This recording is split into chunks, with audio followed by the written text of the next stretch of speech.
No pensamento hebraico, o pensamento bíblico, o ato de dar nomes para as coisas, para as pessoas, é um ato que tem um pouco mais de significado do que a gente está acostumado na nossa cultura, né?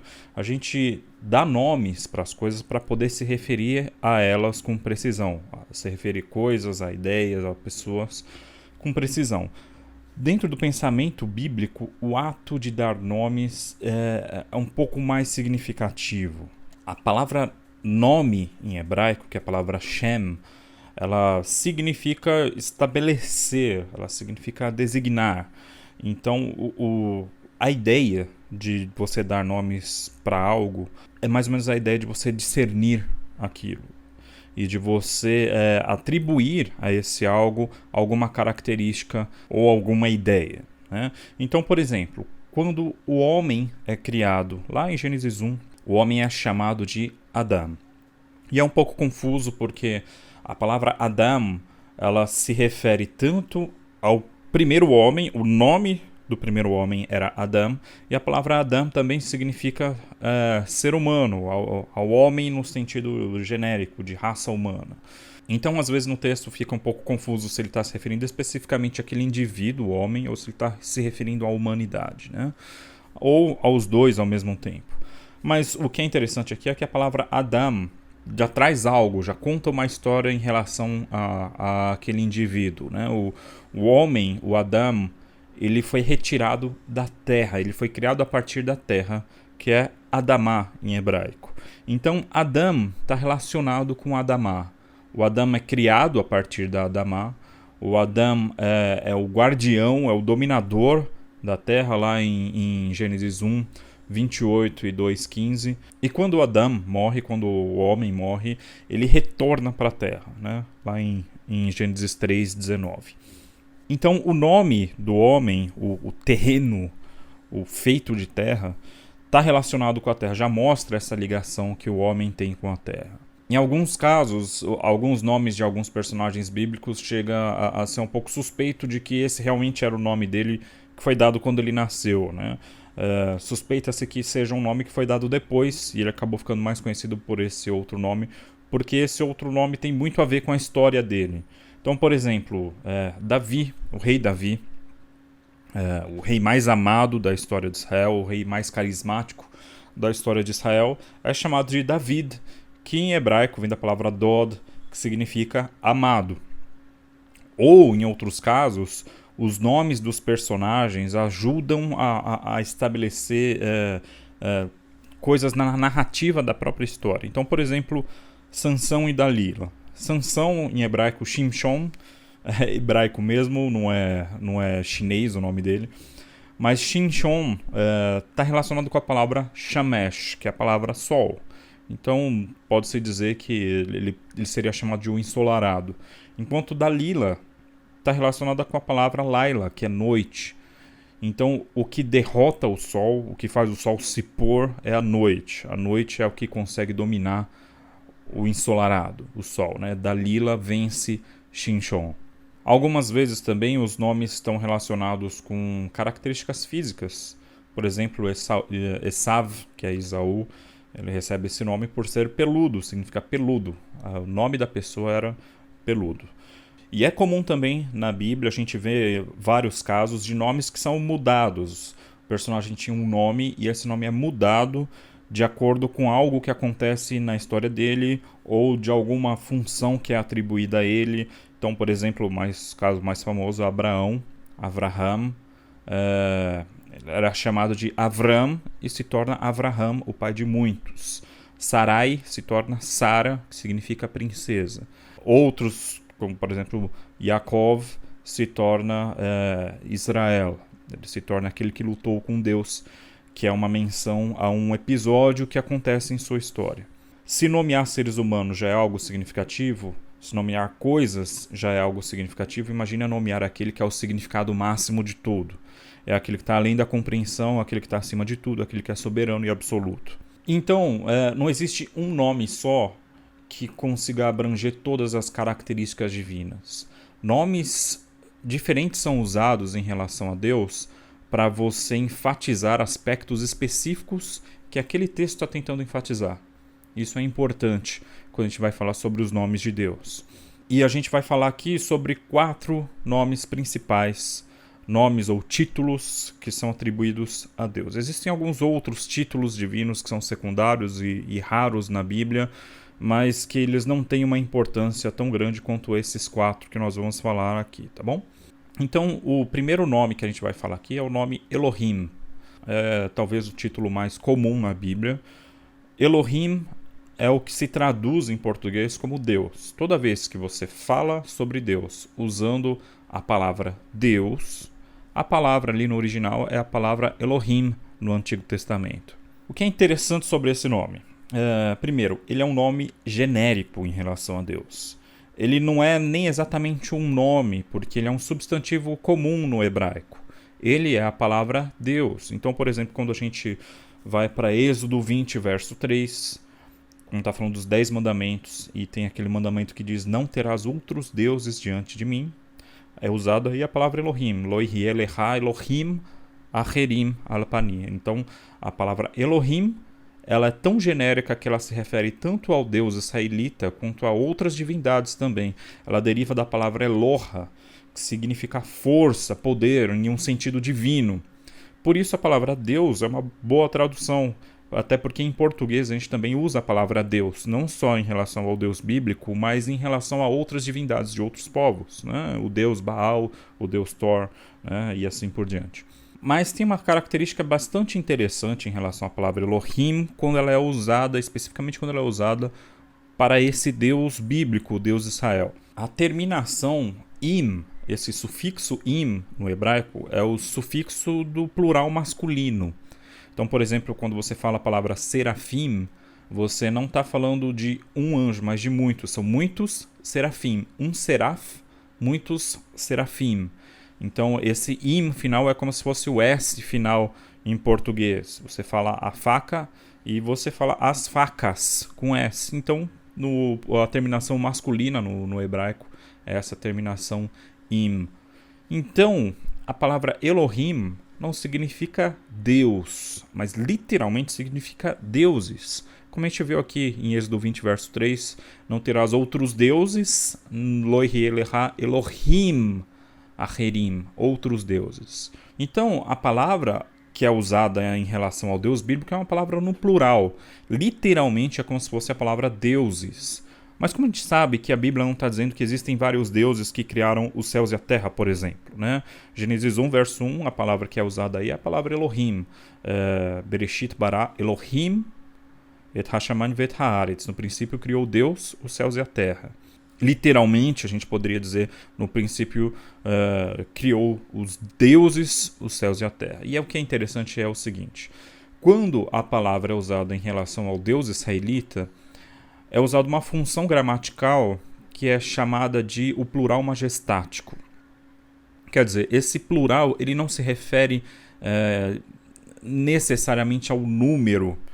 Não são vários deuses, mas é um plural que é usado para se referir a um Deus em potência. Então ele é tão Deus que ele é chamado de deuses. E o que é interessante, que é uma característica desse plural majestático, que no hebraico, assim como em português, o substantivo e o adjetivo e os verbos, eles concordam em número. O que isso significa? Então, quando você fala ele anda, quando você fala eles, você usa o verbo no plural também. Então, você não fala eles anda, você fala eles andam, eles fazem. O verbo está sempre no plural. Assim também o adjetivo, né? Então, ele é feio, eles são feios. O adjetivo e os verbos, quando o substantivo está no plural, os adjetivos e os verbos também estão no plural. Acontece que quando você usa essa função gramatical do plural majestático, se referindo ao Deus Israel, usando essa palavra Elohim, você tem uma não concordância aí. Então, os verbos, eles estão no singular, enquanto a palavra Elohim está no plural. Então, literalmente, em Gênesis 1, você poderia traduzir, não seria uma tradução correta, mas seria uma tradução extremamente literal, que é: no princípio criou os deuses, os céus e a terra. Então, o verbo criar, o verbo bará, ele está aí no no singular, enquanto o substantivo está no plural. Então, quando a gente vê em Êxodo 20, verso 3, por exemplo, não terás outros deuses, Elohim Acherim, outros, Acherim, deuses, Elohim.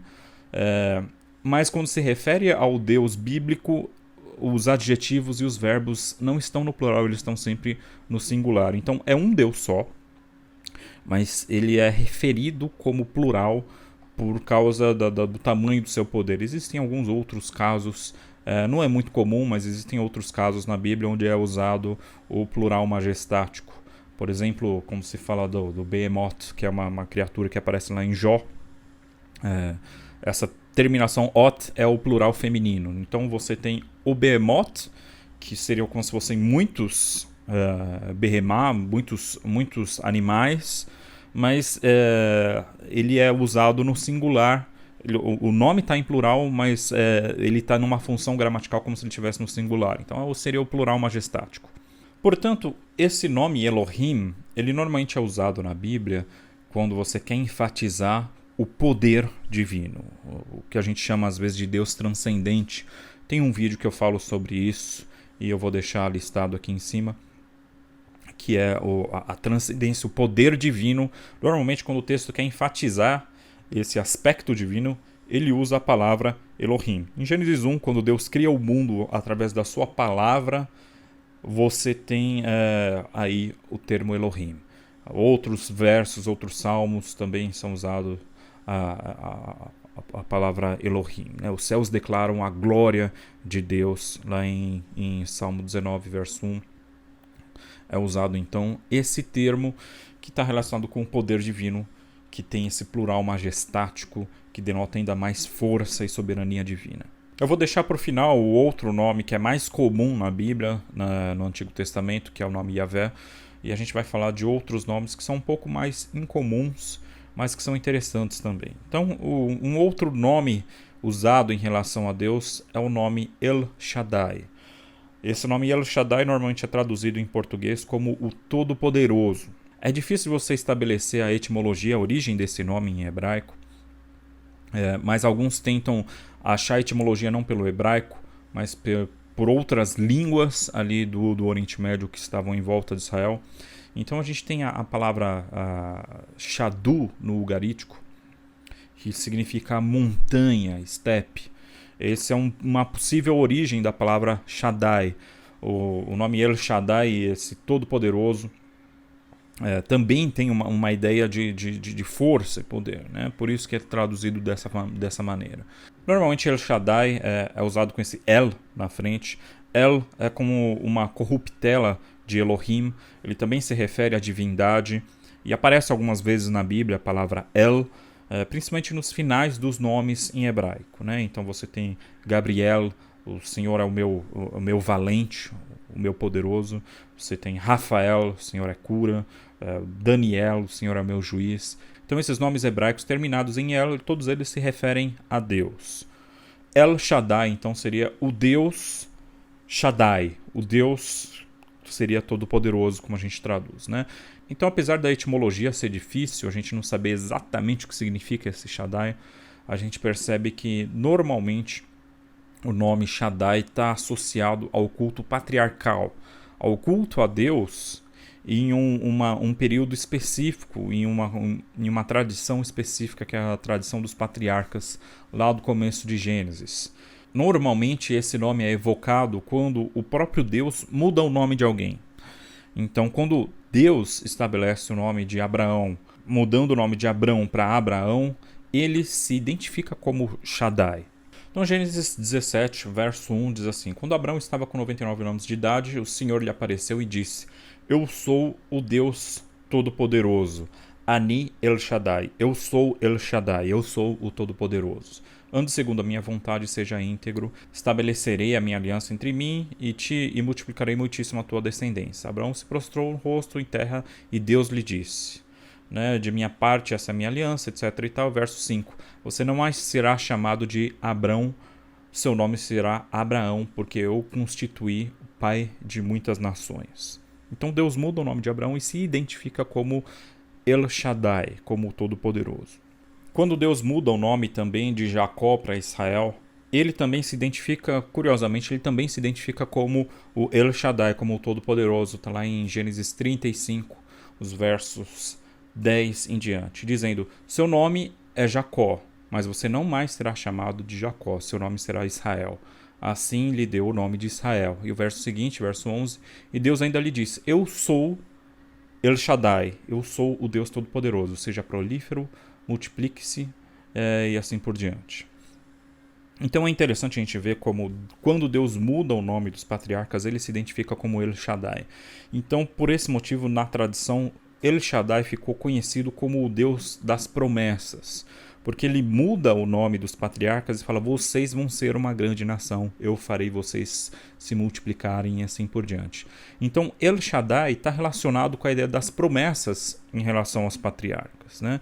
E além disso, esse nome também é evocado pelos patriarcas quando eles usam as suas bênçãos, quando os patriarcas abençoam seus filhos. Por exemplo, quando Isaac abençoa Jacó, não da vez que Jacó rouba a bênção do seu irmão, mas depois dele roubar a bênção do seu irmão e quando ele for fugir da terra de onde ele estava, seu pai o abençoa para ele ir para o lugar onde ele iria, né? Então, quando ele abençoa, ele evoca o nome de El Shaddai. Está lá em Gênesis 28, verso 3, que o Deus Todo-Poderoso, que El Shaddai, o abençoe, faça-o prolífero e multiplique os seus descendentes, para que você se torne uma comunidade de povos. Então, quando Deus ele reforça essa promessa, essa bênção que Isaac dá a Jacó, ele mesmo se identifica também como El Shaddai. Também quando Jacó vai abençoar os seus filhos para irem buscar mantimento no Egito, para eles comprarem comida do governador do Egito, que ele não sabia que era José, ele também usa essa expressão El Shaddai, abençoando os seus filhos que ele não tinha nem certeza se ele ia ver de novo. Então ele diz lá em Gênesis 43, verso 14, que o Deus Todo-Poderoso, que El Shaddai, lhes conceda misericórdia diante daquele homem, que era o governador, que era José, para que ele permita que o seu outro irmão e Benjamim voltem para vocês. Quanto a mim, se ficar sem filhos ficarei. Então seria como se ele estivesse dando uma bênção final, ele acreditava naquele momento, então ele evoca o nome de El Shaddai. E por fim, em Gênesis 49 também, quando Jacó abençoa a José, depois dele ter, no final de toda a história, depois dele saber que José tinha ido para o Egito, ele diz lá em Gênesis 49, verso 25, que pelo Deus de seu pai, que ajuda você, o Todo-Poderoso, El Shaddai, que o abençoa com bênçãos dos céus, dos altos céus, bênçãos das profundezas, bênçãos da fertilidade e da fartura. Então, El Shaddai não é um nome tão comum quanto o nome Elohim. O nome Elohim aparece em todo o Antigo Testamento, o tempo inteiro. Com certeza é um dos termos mais comuns em toda a Bíblia. Só que El Shaddai é um pouco mais raro e está mais ligado a esse culto patriarcal. Então, quando Deus se revela para Moisés, por exemplo, lá em Êxodo capítulo 6, verso 3, ele vai se referir a essa ideia do culto patriarcal. Claramente ele vai dizer assim: eu apareci a Abraão, a Isaac e a Jacó como o Deus Todo-Poderoso, como El Shaddai, mas pelo meu nome, o Senhor, não me revelei a eles. A gente vai falar ainda sobre esse nome. Também é curioso que o nome El Shaddai ele é comum no livro de Jó. Fora desses textos patriarcais, ele é mais comum na Bíblia no livro de Jó, que é um livro que está fora da tradição israelita, digamos assim, né? A gente não vê Jó como fazendo parte da genealogia de Abraão, da genealogia israelita, ele meio que está fora disso, mas curiosamente é muito usado o nome El Shaddai nesse livro de Jó também. Um outro título divino, um outro nome divino que é um pouco mais raro, é o nome Elion. Elion normalmente é traduzido em português como o Altíssimo. Elion provavelmente está relacionado com a palavra Al em hebraico, que significa sobre, acima. Não é a mesma palavra de onde vem o nome Alá em árabe. O árabe e o hebraico são línguas semitas, elas são parecidas, mas o Alá no árabe está mais relacionado com o El, do Elohim, que a gente já comentou, do que com o Elion, que está relacionado com essa palavra Al em hebraico. Esse também não é um nome que é muito comum na Bíblia, é um pouco raro. ele aparece, normalmente ele está relacionado com o culto a Deus, também fora da tradição patriarcal, fora da tradição israelita. Normalmente, quando aparecem, a gente tem dois exemplos aqui, quando aparecem personagens que não são israelitas, mas que eles também adoram ao Deus de Israel, é usado aí o nome Elion, o nome Altíssimo. Deuteronômio 32, verso 8, vai se referir a essa ideia. Ele diz assim: quando o Altíssimo, quando Elion deu às nações a sua herança, quando dividiu toda a humanidade, estabeleceu fronteiras para os povos de acordo com o número dos filhos de Israel. Então ele está falando das nações, né? Quando ele estabeleceu a herança das nações, e aí ele se refere a Deus como Elion. Duas figuras enigmáticas na Bíblia. A primeira delas, Melquisedeque, e a segunda, Balaão, ambos se referem a Deus como Elion. Então a gente tem Melquisedeque lá em Gênesis 14, o verso 18, diz o seguinte: então Melquisedeque, rei de Salém, sacerdote do Deus Altíssimo, trouxe pão e vinho e abençoou Abraão, dizendo, verso 19, bendito seja Abraão pelo Deus Altíssimo, Criador dos céus e da terra. E bendito seja o Deus Altíssimo que entregou os seus inimigos em suas mãos. Então a gente tem esse personagem que é misterioso, ele aparece, ele abençoa o patriarca de Israel, e o patriarca faz uma aliança com Melquisedeque, dá o dízimo de todas as suas coisas, ou seja, ele reconhece a Melquisedeque como um sacerdote de Deus, e o Melquisedeque se refere a Deus como Elion, como Deus Altíssimo. É uma outra tradição de culto a Deus, onde você tem um nome diferente em relação a Deus. Em Números 24:16 também, quando Balaão é chamado para amaldiçoar o povo de Israel e ele só consegue abençoar, ele também usa o termo Elion, entre outros termos também, mas como esse é um termo raro na Bíblia, às vezes que ele aparece chama a atenção. É curioso também que o termo Elion, ele é muito comum no livro de Daniel. É um dos livros onde mais aparece esse termo, o termo o Altíssimo. E agora, por último, talvez o nome mais importante de Deus, esse sim é usado como se fosse um nome próprio de Deus e não como um título, tanto que ele não é um substantivo comum no hebraico, e ele não é um nome que é usado em relação a outros deuses na Bíblia. Todos esses títulos na literatura pagã do Antigo Oriente Médio também são usados em relação a outros deuses, tanto o Elohim como El, o próprio nome El, que é uma designação genérica para a divindade, era um nome de uma divindade cananeia.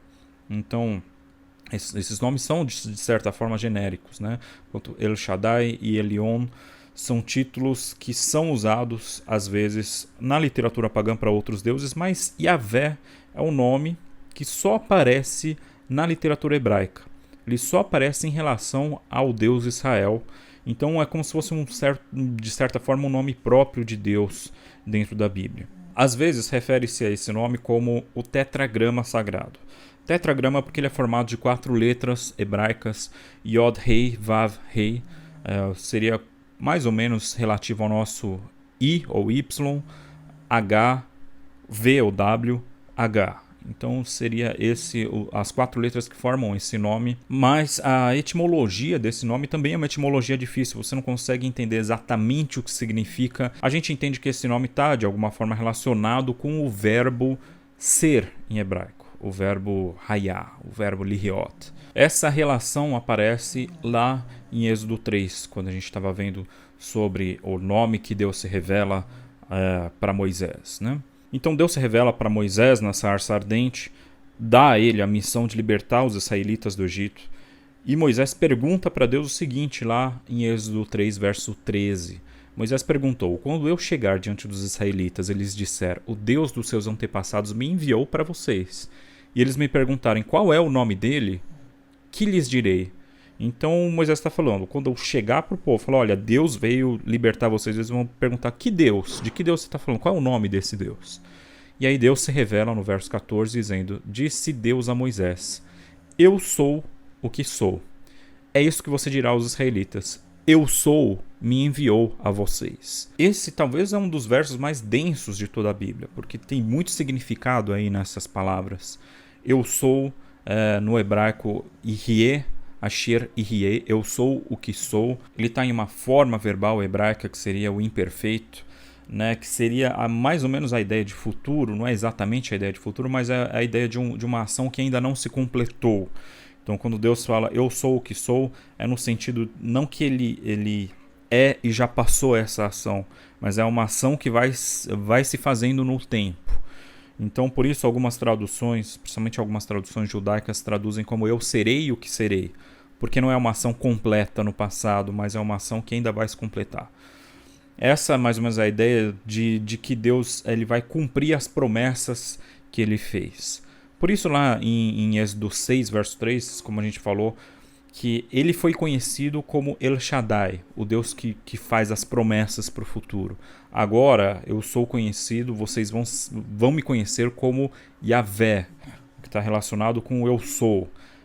Ou seja, aquele que cumpre as promessas agora no presente e continua cumprindo elas. Esse Yihye, Asher Yihye, então, ele está de alguma forma nesse nome Yahweh ou Yahvé.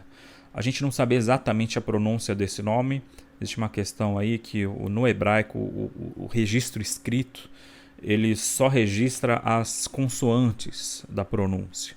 As vogais foram acrescentadas séculos depois para não se perder a pronúncia das coisas, só que esse nome não foi registrado as vogais desse nome. No lugar das vogais que seria desse nome, se usaram as vogais, por exemplo, da palavra Adonai, que significa Senhor em hebraico. Às vezes também se usaram as vogais da palavra Hashem, que é literalmente o nome em hebraico. Então a gente não sabe quais são as vogais reais desse nome.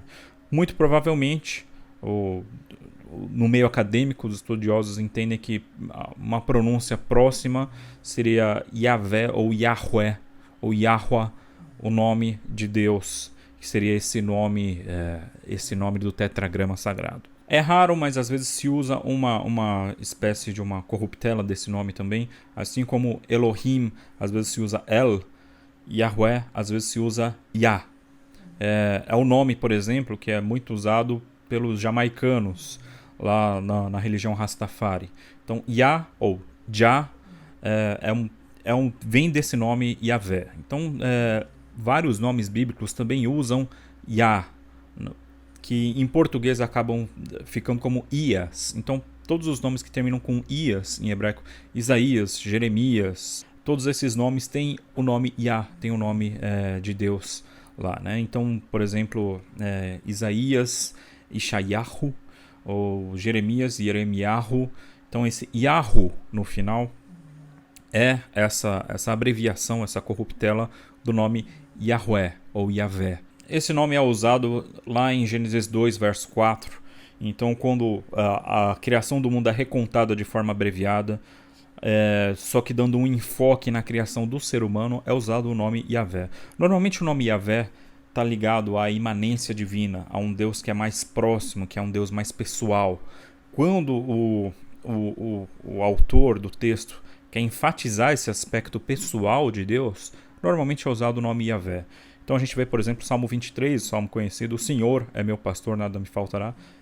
Yahvé, Yahweh, Roi, Loersar. O Senhor, Yahvé, é o meu pastor. O que é confuso é que esse nome normalmente é traduzido em português como o Senhor. Então, quando você vê na sua Bíblia a palavra Senhor em maiúsculo, é muito provável que o original aí no hebraico seja Yahvé ou Yahweh. Acontece que a palavra Senhor também é uma palavra em hebraico, que é a palavra Adonai. Então, quando você vê Senhor, pode ser no original ou Adonai ou Yahweh. Acontece que na leitura pública do texto bíblico, dentro da tradição judaica, evita-se falar o nome Yahweh, né? Porque é considerado um nome muito sagrado, inclusive a própria pronúncia se perde por causa disso. Então, no lugar de se falar Yahweh, que é o nome de Deus, se fala Adonai, que significa Senhor. E às vezes essa palavra acaba substituindo esse nome. Então muitas vezes se pronuncia Adonai, se referindo na verdade a Yahvé ou Yahweh. Bom, esses são os principais nomes divinos, né? Você vai ter algumas variações na Bíblia, você vai ter o Senhor dos Exércitos, né? Yahweh Tsevaot, Adonai Tsevaot. Você vai ter outras combinações de adjetivos com esses nomes, mas esses são os nomes principais, né? Quais são as coisas que a gente entende pelos nomes de Deus? Primeiro, dependendo do nome que é usado no texto bíblico, o autor quer enfatizar um aspecto diferente de Deus, como a gente já comentou. Mas o mais interessante que a gente percebe aqui é que o mesmo Deus ele foi reconhecido em tradições diferentes e deram-se nomes diferentes a Deus. Os patriarcas chamavam ele de El Shaddai. Algumas pessoas de outros povos chamavam ele de Elion, de o Altíssimo. E a gente tem na literatura israelita principalmente Elohim e Yahvé. Isso significa o seguinte: não existe misticismo fonético em relação a Deus. Quando você se refere a Deus, o nome, a pronúncia que você usa não é tão importante quanto a forma como você cultua esse Deus. Você tem diversos nomes diferentes que não são acusados na Bíblia como nomes errados de Deus, mas você tem diversos nomes diferentes para se referir ao mesmo Deus. A gente tem em algumas religiões hoje uma ênfase exagerada na pronúncia do nome de Deus. Alguns dizem que descobriram a maneira correta de se pronunciar Yahvé, então você tem aí Yahushua, que é um movimento grande de internet em relação ao nome de Deus, que na verdade Yahushua não cabe no tetragrama, você não tem nenhuma letra com a fonética de S ou SH nessas quatro letras. E essas tradições religiosas que surgem, elas tentam super enfatizar então uma pronúncia correta, e a ênfase acaba sendo tão grande que eles dizem que se você não pronunciar da forma correta, você está corrompendo o culto a Deus. Quando a gente vê que os patriarcas chamavam Deus de um nome, os não israelitas chamavam Deus de outro nome, e os próprios israelitas chamavam Deus às vezes de Elohim, às vezes de Yahvé, às vezes mesmo de El Shaddai, e às vezes de Elion, e às vezes combinações diferentes desses nomes, e às vezes abreviações desses nomes.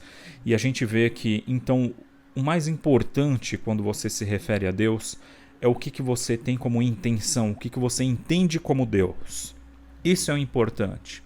Você pode usar um nome traduzido, um nome que foi passado de uma língua, depois transliterado para outra, e às vezes esses nomes se modificam. Às vezes a gente usa nomes em relação a Deus que também são usados para outros deuses, assim como os israelitas chamavam Deus de Elohim, que era também o mesmo título usado para outros deuses. Às vezes os israelitas chamavam Deus de El, que também era o nome de uma divindade cananeia, porque é um título genérico para se referir à divindade. Então a pergunta que fica é: o que você pensa quando você se refere a Deus? Qual é a sua intenção? Quando você usa esse Shem, esse nome que a gente falou no começo, significa designar, significa estabelecer, o que está estabelecido na sua mente em relação ao que é Deus?